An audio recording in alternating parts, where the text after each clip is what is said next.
Sot mendova të sjell për ju recetën e mishit të qingjit me perime të shumëllojshme, sepse del shumë e shijshme dhe është e lehtë në përgatitje. Marrim mishin e qingjit dhe do e marinojmë me erëza.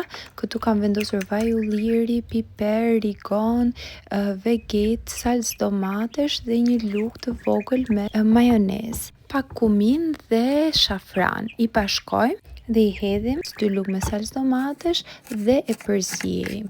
Bëjmë gati qepët, i prem kështu në feta të holla dhe ja hedhim përsipër tek mishi.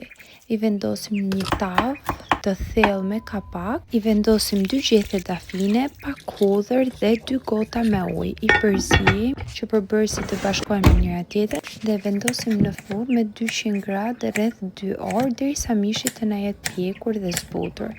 Pas bëjmë gati perimet duke prerë patatet në copa të mëdha, karrotat në copa të stërgjatura që të gjitha perimet të jenë të njëtrajtshme, dhe marrim 2 kunguj, një patlıcan, ja pastrojmë pak lëkurë, një ampollë dhe një janjër dhe i prem kështu në forma të stërgjatura. Një spec do kurse jep shumë shije, të njëjtat forma i presim të gjitha dhe i bashkojmë bashk.